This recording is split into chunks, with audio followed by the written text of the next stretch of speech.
This is Q&A with Dima, and this is Transformation, the Art of Reinvention in the Times of the Pandemic program. Today, I have a very, very special guest, my old friend, Martin Engstroem, who is, of course, fabulous founder and executive director of the Verbier Festival, which you all know. Martin, welcome. Great to have you. Thank you, Dima. It's nice to be here. Wonderful to have you.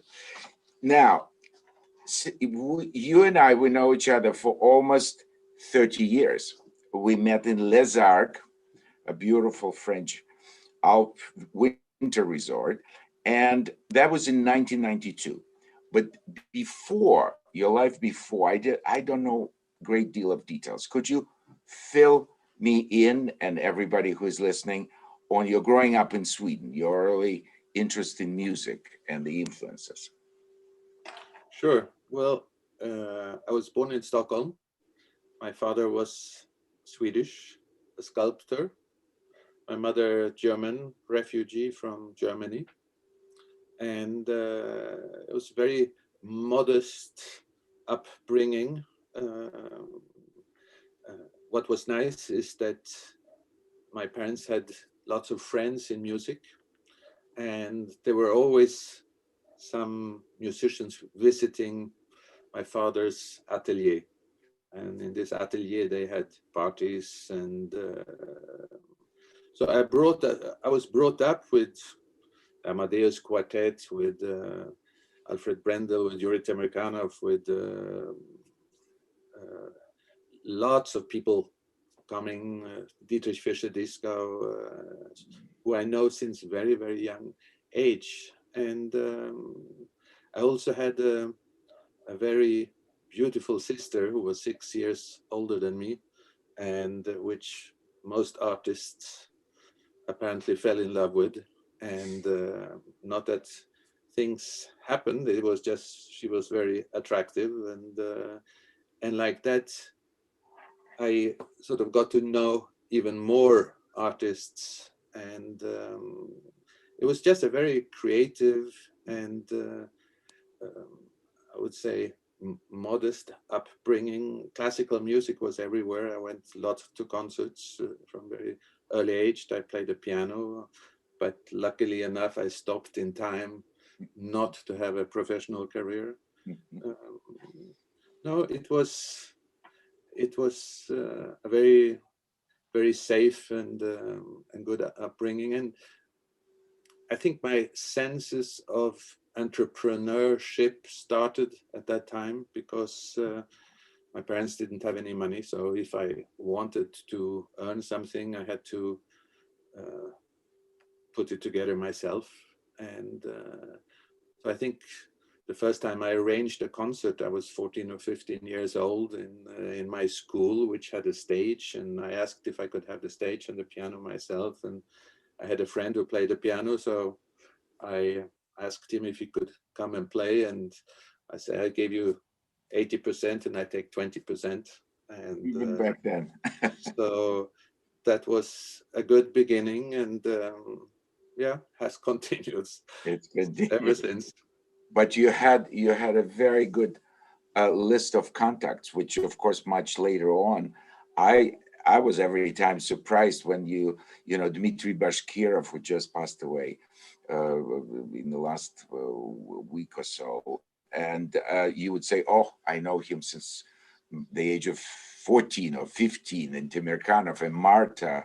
You met so many you know, future stars and friends that you brought later on, of course, to Verbier, and that's a wonderful. What was interesting at that time was it was very difficult for Russians to perform outside Russia. In fact, the only really countries they could go relatively easy to was Finland and Sweden, and a little bit Italy because it was communist at the time, but Right. Definitely Finland and Sweden. And the agency who worked with these Russian artists, they were placed in Gothenburg. I was living in Stockholm, and he gave me some pocket money to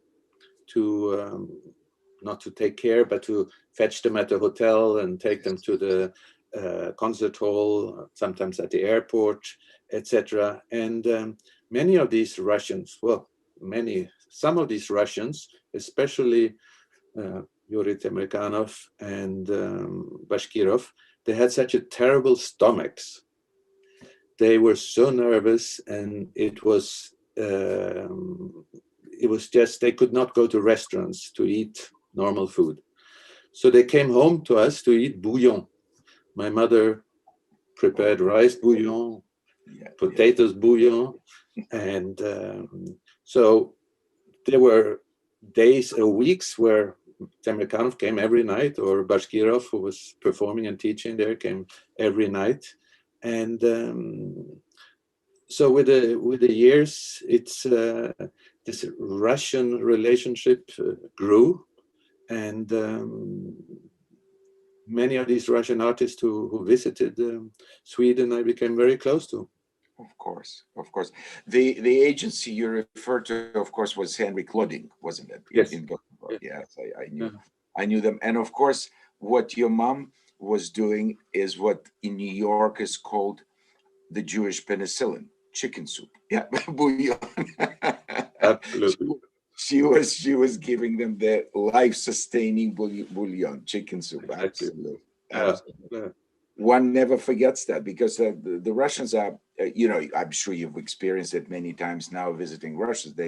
They love also hosting people and, having meals in there, but they remember a special, the heart-to-heart family atmosphere. I think they appreciate that very, very much, which is something. Also in Sweden, they didn't have too many friends. It was not, like New York or London. It was sort of in the periphery, and so that's how it came. And many of these relationships, Marta Agerich, for instance, I really know her since I was 15, 16 years, and we have kept contact ever since. And it's amazing to actually be able to know somebody since such a long time.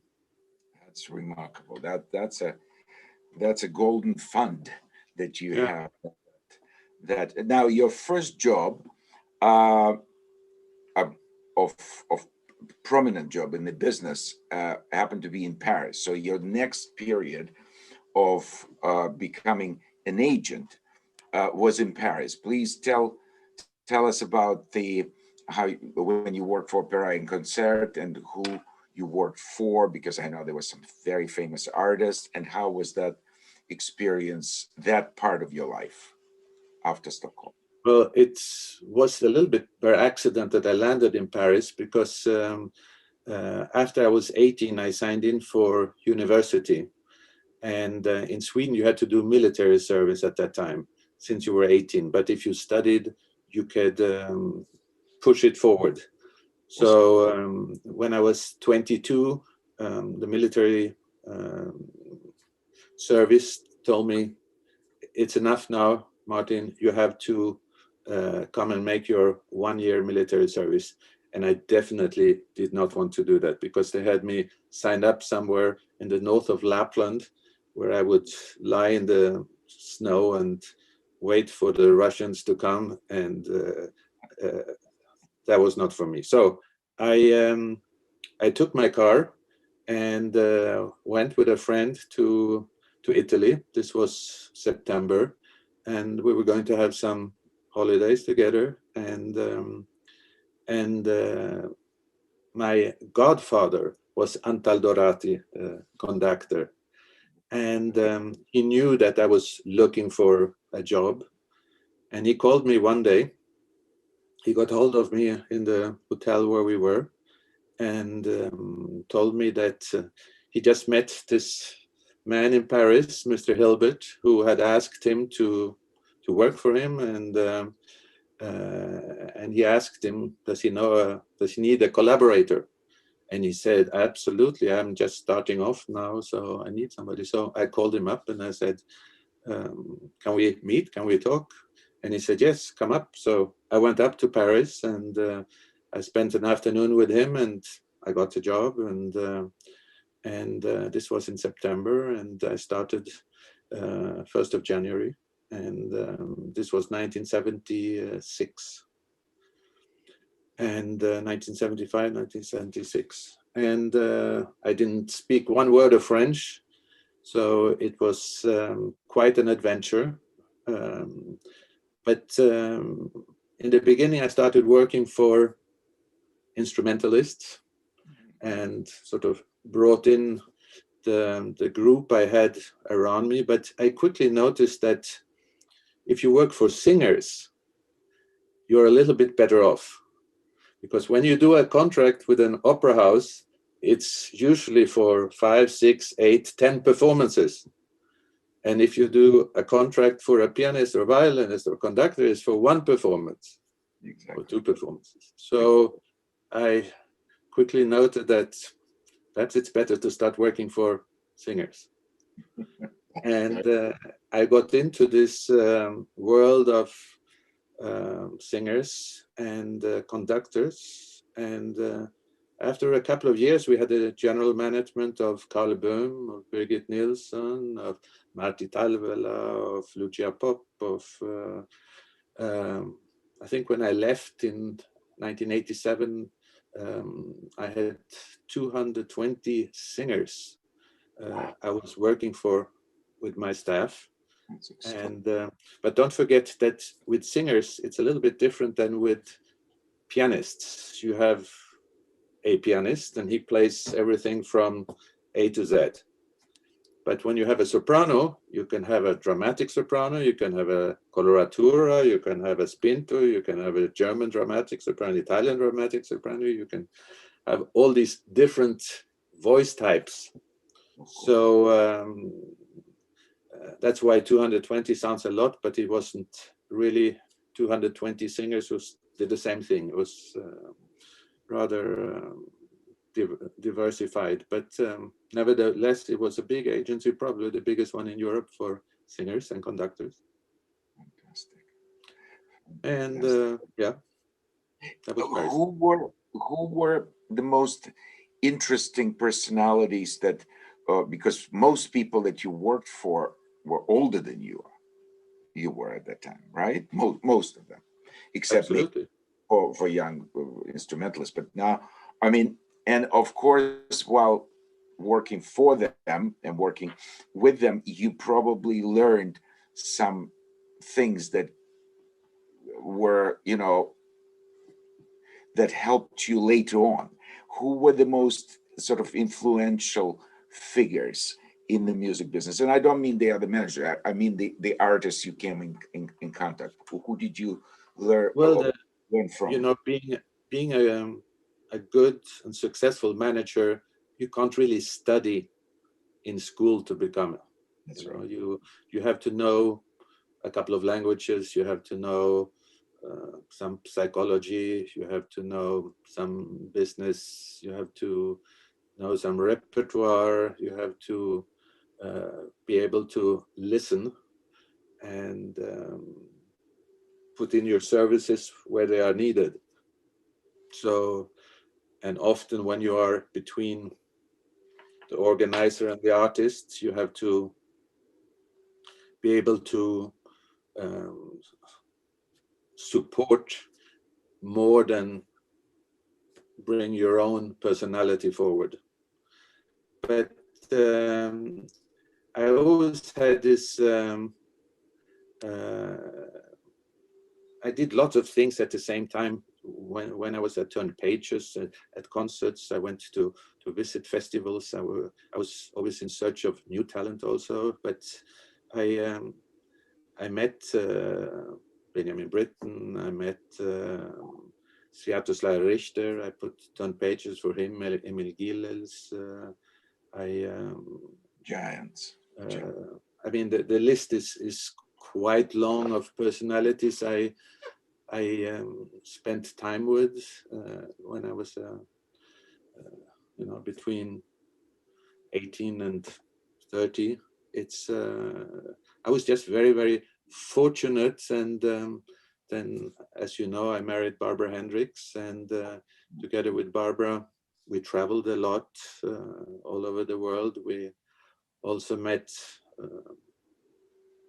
Freddie Mercury. Barbara performed on stage with him in Barcelona. We met, I mean, I haven't prepared this question, but it's some wonderful personalities. Yes. It's interesting because once I had, when I was with Columbia Artists, I once had an hour conversation with Ronald Wilford, who was at the time, of course, probably the most powerful manager in the business. And I asked him, I said, how was it? Because he worked for all the biggest names. And I asked him, just not specifically about anybody, but he gave me specific examples who were the most difficult artists to work for. And, one would have thought, and he said, you would probably think it would be somebody like Heifetz or Horowitz, who were complete control freaks. They needed but those are not the most difficult ones, he said. They wanted to have complete account of every ticket, everything, every receipt. That's fine. That you provide it. They want to have complete control. It's not a problem. He said the more difficult ones who appear to be, this is fine, but in fact they do want complete control. And he meant, of course, the great personality of Slava, who was this enormous personality, magnetic and everything, and he always said, oh my dear, and everybody gets, but he did want complete accountant. So the combination of this, it was interesting coming from Wilford, who did not really have any musical background like you. You played the piano and you were surrounded by music. He was really much more of a businessman, but extremely successful, of course. As a lot of it, I'm sure, is also psychology, because you approach different artists differently. Well, when you work with artists, you know that they are basically big egocentrics, because you need a big ego to go up on stage and to perform. So once you know that, you know also how to adapt yourself in trying to get where you want them to be.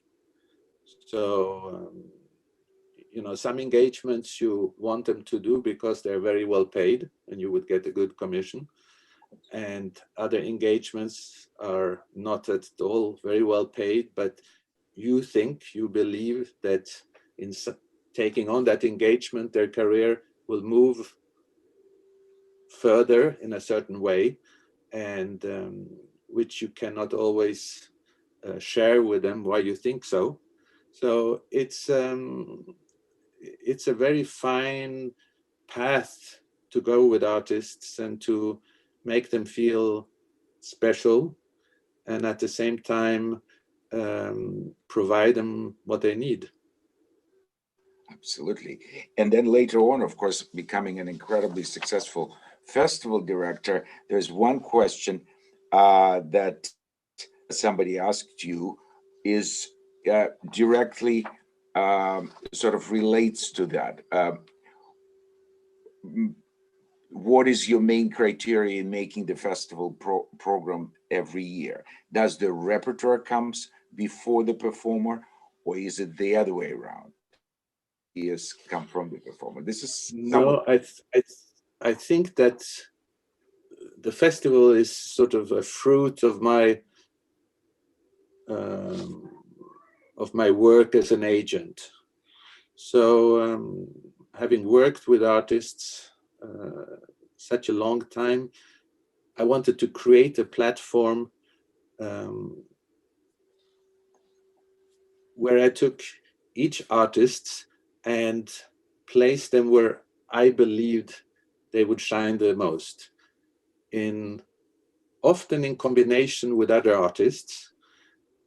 Sort of the artist in itself on stage alone did not interest me as much as chamber music or introducing talents to each other, even introducing Martha Argerich to James Levine, or kissing to James Levine, or Nowadays, you think it's natural they know each other, but at that time, there wasn't really a platform in the world like Verbier, where you could meet new people. And you, Dima, you met lots of colleagues in Verbier, and you performed lots of new colleagues you hadn't worked with before, and so this platform where I was sort of the captain and decided who would go up on stage and with whom and what repertoire, it still gets me up in the morning. That's and that part, together with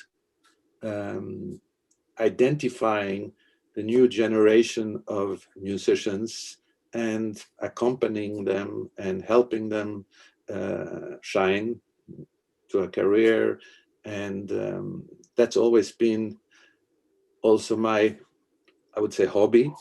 It's I've always been fascinated in the word talent. You know, where does the talent come from, and how do you develop it, and what do you need to develop it, and where is your place in the world of classical music, and how would you blossom the best, and that still gets me going. That's fantastic, because I think Verbier is quite unique among such successful, the household names of the festival. They made in a very different manner. I mean, there are some elements now beginning to come in, even to festivals like Lucerne, that orchestra that they create, but that started actually after you built your orchestra. And it's not just the orchestra, it's the actual interaction, as you said, forming new partnerships, new creative alliances, if you like, but also just as important for the young people, for the students of the academy, for the members of the youth orchestra, of the young orchestra, is to be able to see up close, or sometimes perform with the masters. And that's the part that's very often missing in our business, because you have all this traveling, or until pandemia anyway, we had all this traveling circus of people, myself included, and we would see each other at the airports, or sometimes in the same town, but everybody's going sort of through your own orbit. Conductors just never meet, because if you conduct in 1 week, then somebody else is gone, the music director, and so forth. Here you have 2 weeks, and people stay sometimes for 2 weeks, sometimes for a week, but you go, you hear a lot of people, and you perform with a lot of I think this whole thing, the ability of and the need, I think, of the artists started, interestingly enough, and was run by a lot of artists, sort of from late 70s and into the 80s. I'm sure in Finland there were many festivals. First was Kuhmo, and then there was also Korskon, which I was involved for 10 years. And we all wanted to be seeing each other, and having a place where you can sort of see yourself changing as well. We don't have a musical mirror otherwise. You don't really see, if you don't come back to the same stage or to the same setting as an artist, you don't really have a chance to see where you're going. But if you come back to Verbier, to the same place year after year, or a couple of years later, or whatever, and with new artists, I think it's a unique situation. What you've done also really amazes me, especially now. What you've done with the academy is quite remarkable. It's quite remarkable that Verbier Academy managed to raise 1 million Swiss francs to help the alumni of the academy in the pandemic year. How did you manage that? That's a phenomenal help at the time of need. Well, it started, of course, in March 2020, when we had to cancel the Verbier Festival for the summer. We were, in fact, the first classical music summer festival which canceled. And I was very attacked by my colleagues, especially here in Switzerland. How can you do this? Because if you cancel, we might have to cancel too. And I said, well, I think you have to cancel too. And they said, no, we're not canceling. But anyway, it was forced upon us. Yeah. And after only a couple of weeks, I of course, talking with friends and talking with musicians in general. And nowadays you can follow conversations on Facebook, on Twitter. You see what they're saying, and you hear about all these performances being canceled one after another. And so it quickly became apparent that many of these musicians, and especially those who were, what would I say, from 22 to 30, meaning that they have left home, they have gone to study somewhere, they have perhaps bought an instrument which they have to pay off every month, perhaps they have their own apartment somewhere, so they had a lot of fixed costs. And it was very panicky feeling. How do I find money to pay this off? So I started to calling around my network of donors, sponsors, friends, and we had to set up a structure parallel to the festival. So this was not money going into the Verbier Festival budget. This was a complete different budget, because we couldn't mix the two because of tax reasons. Right. And today we have almost raised 1 million Swiss francs. We have helped about 300 alumni, not only musicians, but also technicians. The criteria was that you would have had to do at least one season, either in the academy or with our orchestras, or having worked at the festival one summer. And we distribute between 1,000 and 5,000 Swiss francs, and you had to request it. And you had some people requested 1,000, and they were living perhaps in South America, and 1,000 Swiss francs in South America is quite a lot of money. 1,000 Swiss francs in Switzerland is not so much. So it was, I don't think we rejected anybody asking. We, since they all had been in Verbier, we knew them more or less personally, and so it's something which I'm very proud of, and I feel that I always saw the Verbier Festival as a family of artists, family of public, family of musicians, young musicians, older musicians, and when you have a family, you have to take care of each other. And so I felt we did that, and we're still having it open. We haven't closed it as long as the pandemic will go on. I will look for money. But I think that's fantastic, because one hears, you know, from time to time, if you live in England, you hear the relief package, you know, that they get, or in the States or in different countries. But coming from the festival that actually, you know, had to cancel the season, now the new one is coming, of course, and we'll talk about that a little bit later on. But you mentioned the family, and there's one particular question here that I wanted to ask, to have a little connection with that. How do you manage to devote so much time to your family, because you live such a busy life, not only with Verbier, but before that as a manager, and of course, festival director, record executive, competition juror. What's your secret? Do you sleep less than the rest of us? I remember in 1999, when the festival was 6 years old, I had divorced, and it was emotionally a tough period. But 1999 was the year when the bank UBS came to me and wanted me to create a festival orchestra for UBS, which we did later in 2000. It was the first year when it started perform, and it's still performing. It's the Verbier Festival Orchestra. It was called the UBS Verbier Festival Orchestra at that time.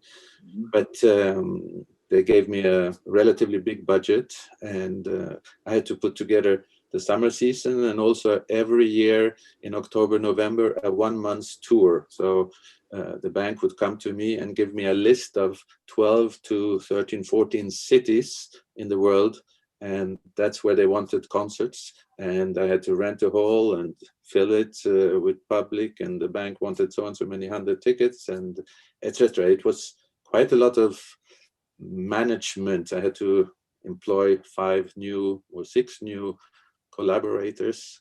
And then in the midst of all that, Deutsche Grammophon offered me the job of artistic director, which I started in October 1999. So on the paper, I had 3 full-time jobs. And but I remember with Deutsche Grammophon, when somebody asked me, how will you do it? Well, Deutsche Grammophon sent me a contract where it said 100% position.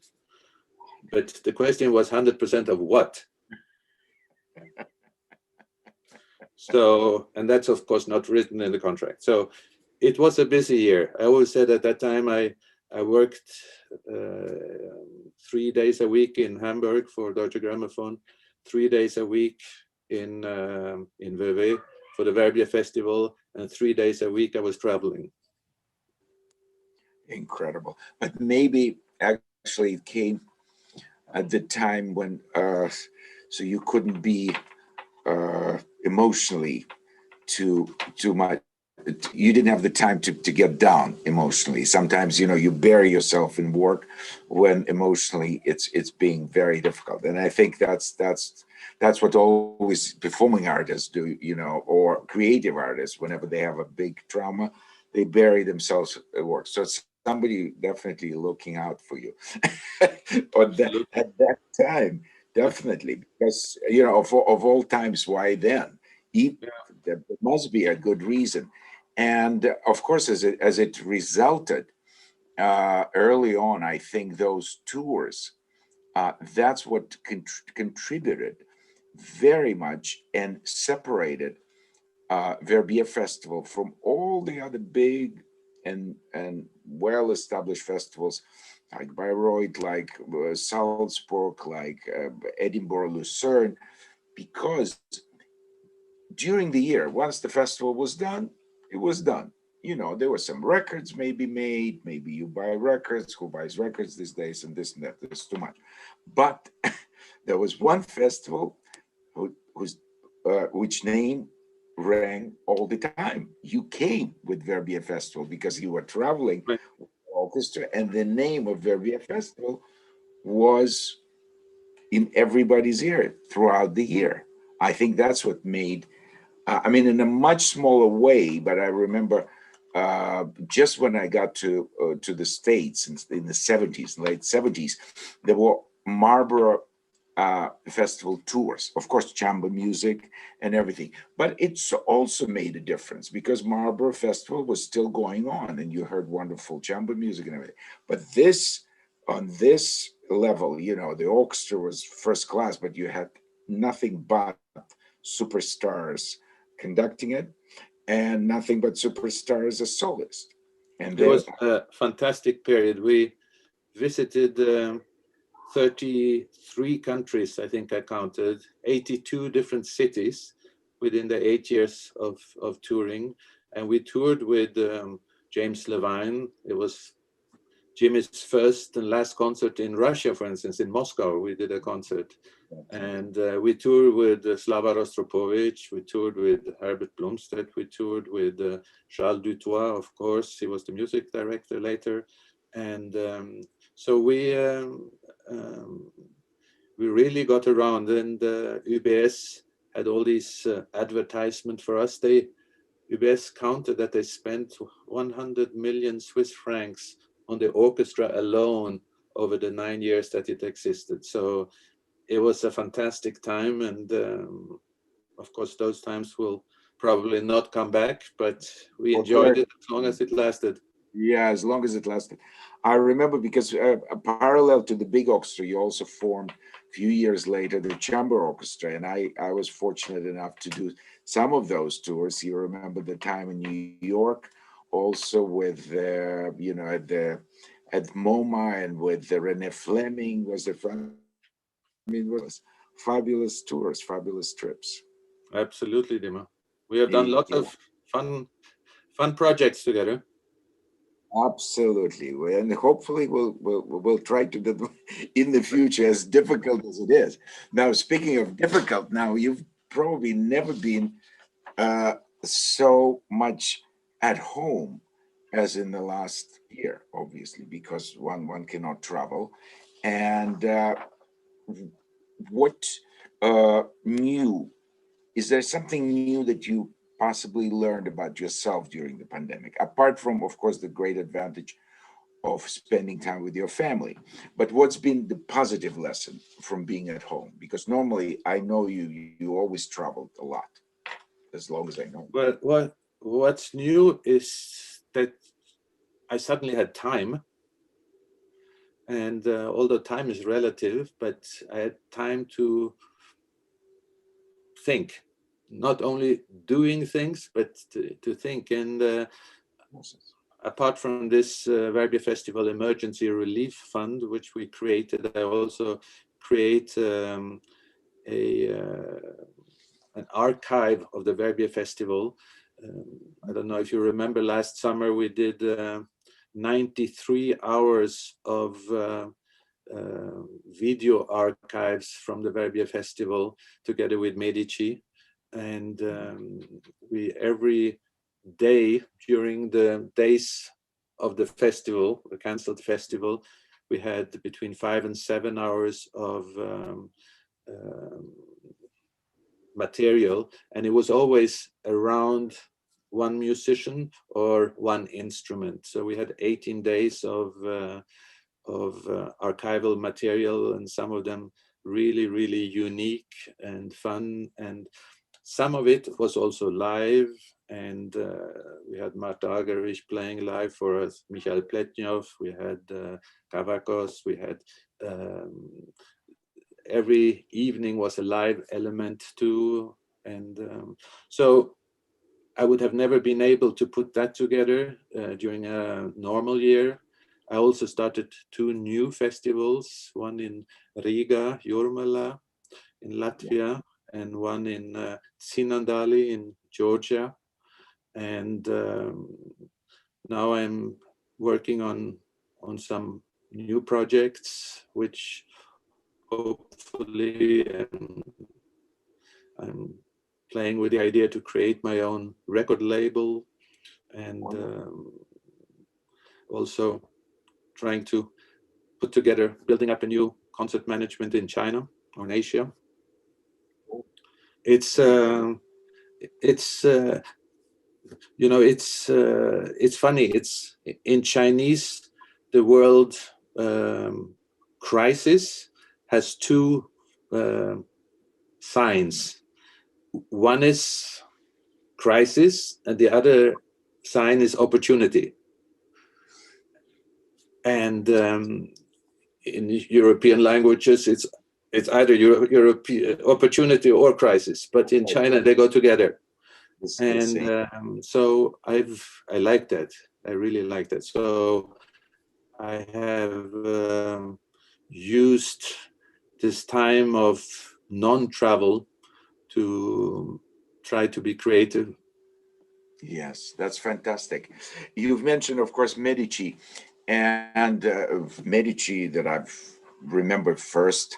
I think Verbier must have been one of their first projects, and It was certainly very big, yeah, project, and also contributed to the early sort of spreading the word about the Verbier Festival. Now, of course, Medici you find everywhere.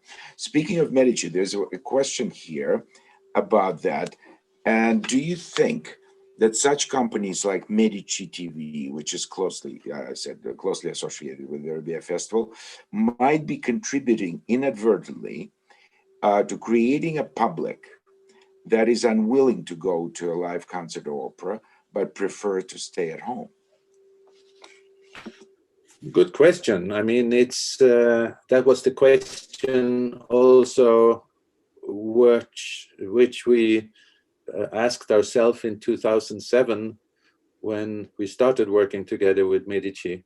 And I remember that first year, after a couple of days after the opening concert, Hervé Boissière, who is the big boss of Medici, came to me with a list of all the countries which had picked up the streaming of Medici. And I was, of course, happy that there were so many in America and in England and Germany. But at the end, there were 3 visitors from Zambia, and there were 5 visitors from Tanganyika, and etc. So that really gave me a kick to see how what a truly global language classical music is. And every year now we have about 1.5 million viewers, and happily enough we also had 1.5 million viewers last summer, where it was mostly archival material. I don't think we are selling more tickets because of Medici, and I don't think we are selling less tickets because of Medici. I think it enhances the profile of the Verbier Festival. It enhances also the interest for the artists to perform at the festival. And in average, we count that we have about 28,000 people watching every concert. So if you imagine that from the church, which has 500 seats, you have suddenly 28,000 people out there looking at you and following your concert. It puts things in perspective. So I think it's a phenomenal tool for us, and it has been an amazing trip together with Medici. I mean, we were absolutely the first client of Medici when they started, and I think we have grown very well together and also individually. Yeah, no, I couldn't agree more with you in terms of once you show a concert, once the concert is shown, and especially now also we've been, stuck at home most of the time for a year. I mean, you have to learn new ways of communicating, new ways of making music, distant recordings, being together, listening to things, also producing some things on there. There's no question that the audience out there, what you've developed is nothing short of phenomenal. And when I was, for instance, at certain, we were together at Tchaikovsky competition, and they said, well, how do you think now the competitions change? I said, it's changed very much since Medici started to broadcast the competition, because it's not only the winners that get the benefit. And these days, there's so many winners. There's a winner of competition in every corner, but not all of them play concerts. And but sometimes, as we know from the previous competition, not the last one, but the one before, the biggest boost in the career were not the winners, but the fourth prize winners. It was Luca de Barg and as the Korean violinist Clara Jumi Khan. they were the favorites of the audience. So the jury decided one thing, but the audience decided. And of course, for this, you have a chance. And when somebody said, "Oh, should we really go?" You know, so competitions are so very often unfair and difficult. I said, yes, even if you play in one round or in two rounds, you are seen by enormous audience, and because of this. But of course, the other side of the question, and what I wanted to know, just your feeling, sort of that effect multiplied by sitting at home for a year, and it's not over yet. You know, we're still in the middle of it. It's not like we're sitting now looking back, everything's hunky-dory. Nothing's hunky-dory yet. I mean, we have a vaccine, which is great. That's a hope that one day we will conquer it, but we're not there yet. So because the public is so used to now listening to music, watching the opera productions or the concerts in the comfort of their home, will not that slow down, and make them less willing actually getting to the place with an added pressure? They might get affected by the virus because it's not safe. That produces more challenges, don't you think? It probably does, and a great part of our public is my age, and many people probably don't feel that comfortable in going out immediately. It'll probably take some time to catch up. It'll be interesting to see whether the younger generation picks up, whether they start going to concerts. Personally, I feel the need of hearing applause. I'm fed up with these concerts to add in a climax and then nothing at the end. Quiet. And then you hear perhaps 5 people sitting in the hall applauding, and I in desperate need for real performances, real emotions, real concerts is not only a listening to a piece of music. Concerts are also a social event. You go there, you sit, you experience an interpretation, a concert together. You love it, you hate it, you participate in it. It's something extremely emotional. And when you sit at home with a pizza in front of you, eating and watching at the same time, it's definitely not the same thing. So I think most of us will probably throw ourselves on concerts, or those who can, as soon as possible. And my 3 festivals which I'm having now, they are all selling tickets. They're all going ahead. I don't think we will ever be in the same situation as last year, where we will cancel en masse, where everything has to cancel. So it will probably be a tough summer, 21, and it might even be a tough summer, 22. There are interpretations of all these variants coming back, but we have to stay vigilant, and I think from this summer we will have the artists on the stage, and that will continue. Then the question is how many people will sit and listen to the concert. That will be the big variant. So at the moment, for instance, if I talk about Verbier, we have a hall with 1,700 seats. Today, I know we can sell 1,000 seats, and that's what we're doing. They might come to me in June and say, I can sell 1,500 seats, or they will say, you can sell 500 seats. So flexibility is the key word here. And but I don't think it will affect the actual performances itself. It will mainly affect how many people can sit in the hall. Yeah, because I think for the performers, even 10 people is still live bodies, live energy exchange, because the concert,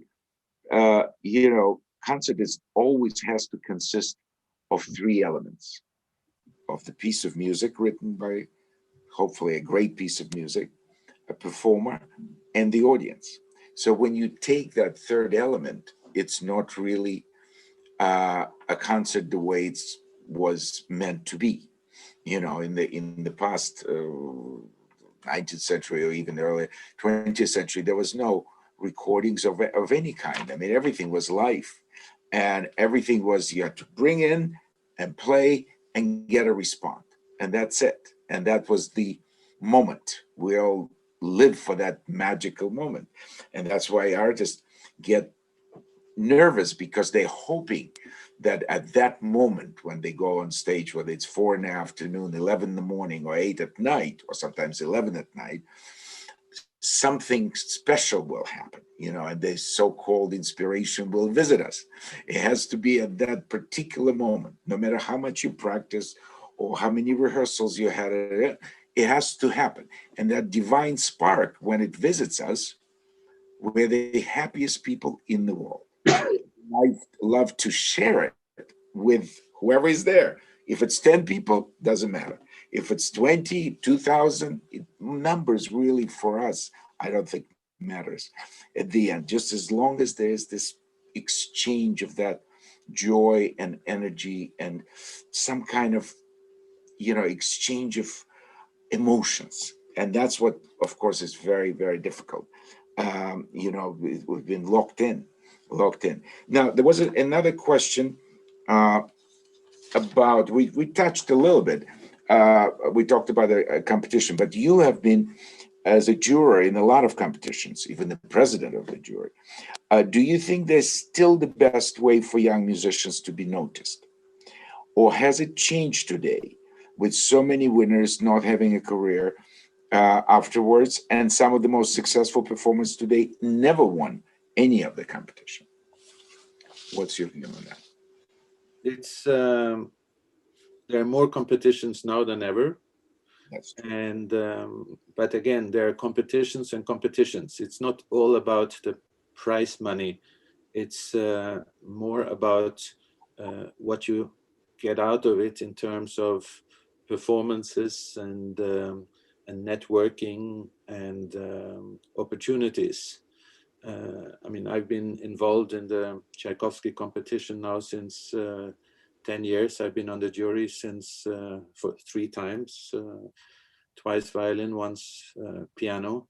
And there I've seen how Gergiev really offers opportunities to all the finalists. Of course, the first prize often gets most concerts, but he has been extremely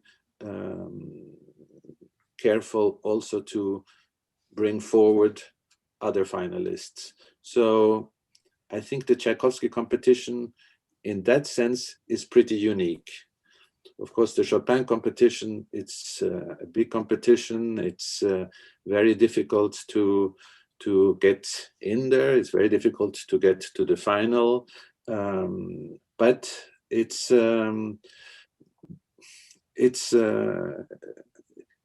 doesn't give you the same opportunities to perform as the Tchaikovsky competition. So, and then it has to do with your personality. We have the Clara Haskell competition here in Switzerland, and the repertoire there is the repertoire of Clara Haskell, which means there's no Prokofiev, there's no Scriabin, there's no Rachmaninoff, there's no Tchaikovsky.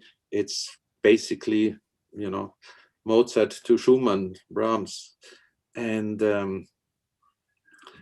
so it's for another personality of performer.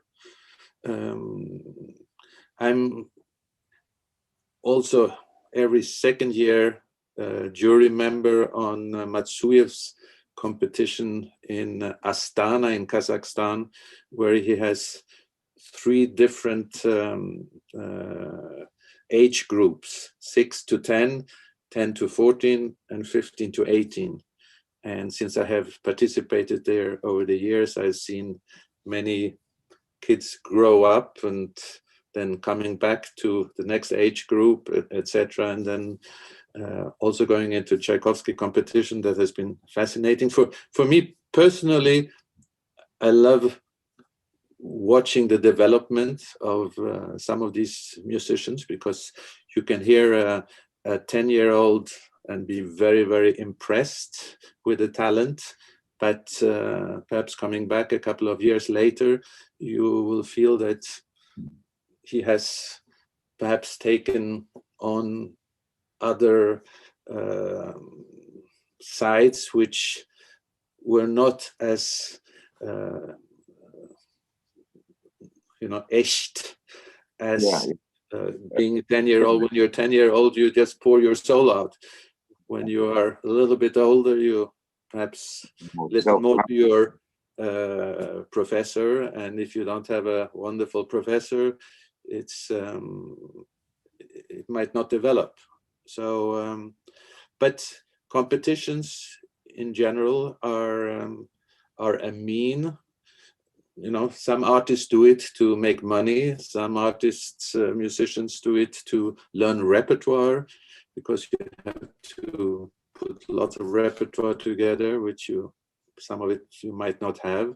So I think doing a competition is always good. And it also helps you with your nerves. Your first competition, you probably will not be very successful in. And the third and the fourth, you probably have taken on some, some muscles and some, you've gotten a little bit stronger. And then probably you should always try the Tchaikovsky competition before you get too old. Yeah, that's true. But not as if I've recommended some of the very young ones that clearly were going to develop. Well, I said, well, you can come, you can do a few competitions before Tchaikovsky, and then you can come up to that. But Tchaikovsky, of course, has a unique public participation, because public there is such an important part of it, because it's still, they're as passionate about the results, and they argue, no, this one is my favorite, or that one is my favorite. They're very generous with their applause. I wonder how that's going to be now with all the applause being, forbidden. But anyway, they feel the warmth, and I think that's a very inspiring. But I think also now, with the success of a festival like Verbier, sometimes if a young person gets one to spend a week or sometimes longer with a great professor in Verbier, also to be heard by some of the big people in the business, great artists who could recommend, and managers, lots of managers come to Verbier. So it's become sort of, in a way, a festival like yours become an alternative to competitions. Because if you come and you do really well among the students, which is very competitive, just to get there, to get accepted is already a challenge. But I think it could also, and I don't need to name, all the names, who only came to Verbier and then they made their names from there, and then acquired managers. They never won any competitions. So it's possible that there is an alternative route. But I agree with you that it's a great test, of course, of character, and requires you to. There's a question here I wanted to read you. I saw, which is on YouTube. I saw that the Swiss Hochrhein Festival, I don't know which one is that, continued providing the concert streams over YouTube together with a bank account where to donate. Could you think of something similar?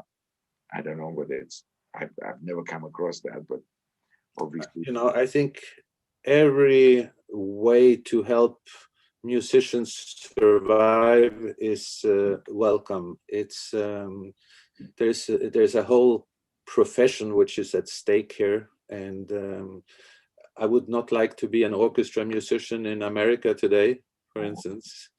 Uh, if you're an orchestra musician in Europe, you have a certain safety net, social safety net, which you don't have in America. So, it's of course you can open up a bank account, and why not?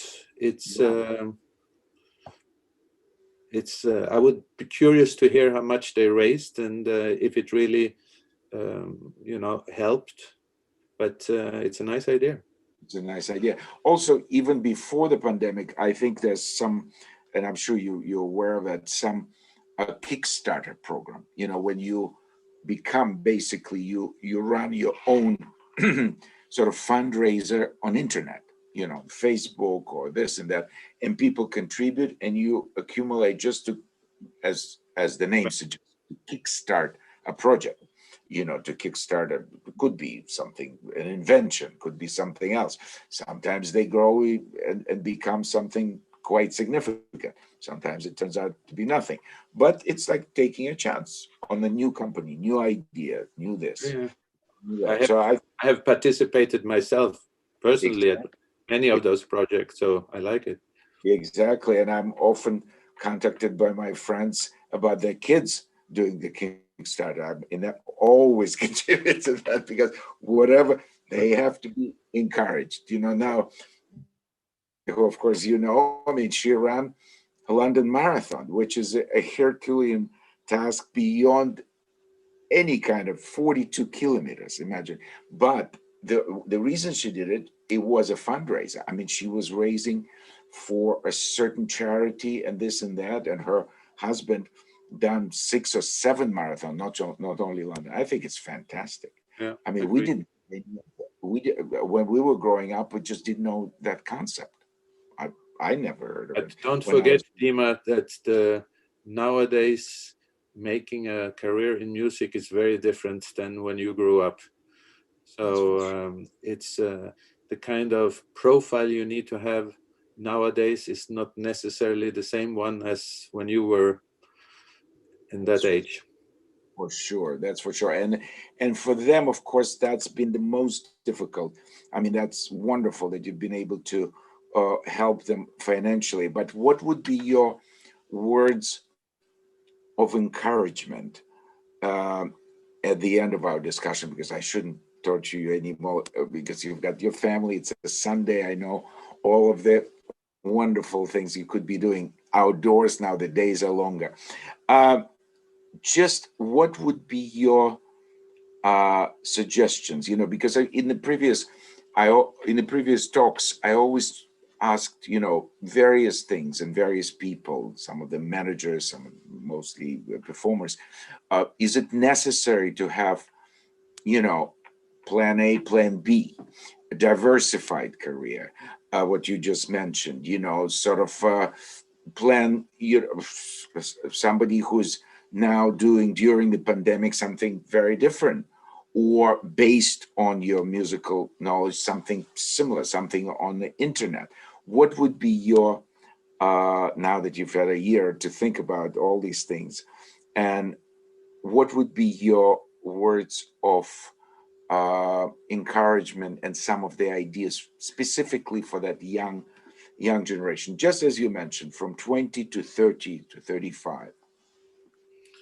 Well, it's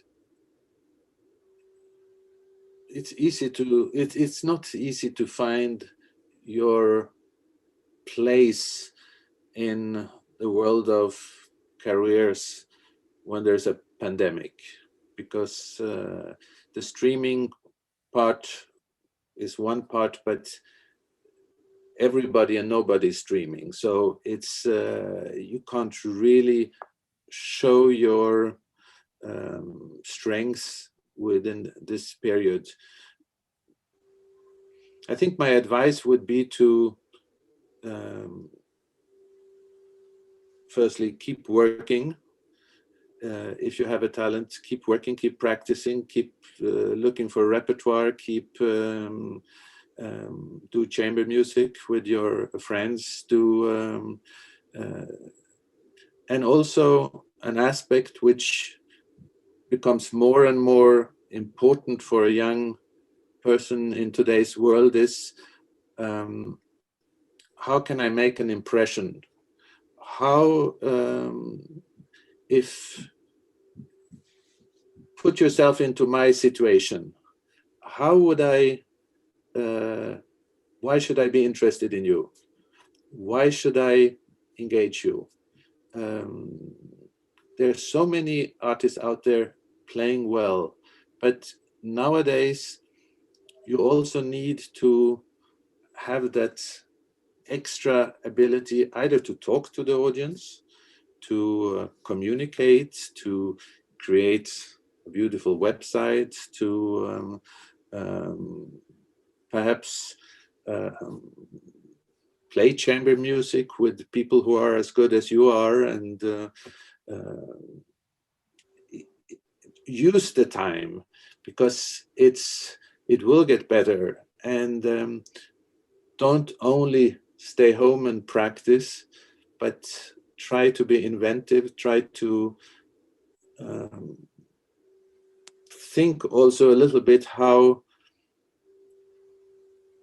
where will your place be, and why would people like me be interested in you? And I think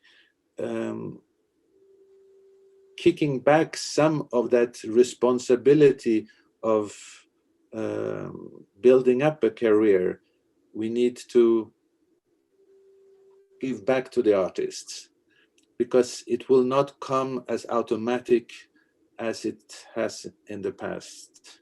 Of course, there's always, a group of exceptionally talented youngsters who will come out, and perhaps a conductor has picked them up, and they've had the right introductions early on.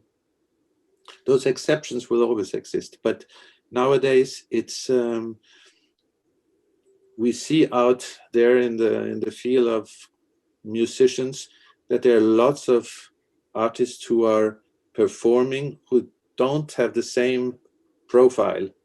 So some are extremely talented in presenting concerts, in being creative about how the concert is presented, repertoire-wise, or they create their own world, not listening to the market. They go ahead and do it, and they do very well. And those who just sit and wait for the storm to pass and just hoping that things will be the same as when the storm started will probably have difficulties in catching up. So use the time. And reinvent yourself, or constantly look at possibilities to revise and renew. What was good yesterday might not be good today anymore, and definitely our world changed. So be flexible enough to be brave enough in a way to face yourself, believe in yourself, and find your voice, which is so identifiable. That's something uniquely yours, because the only way to impress somebody like you is when somebody's got something unique to say.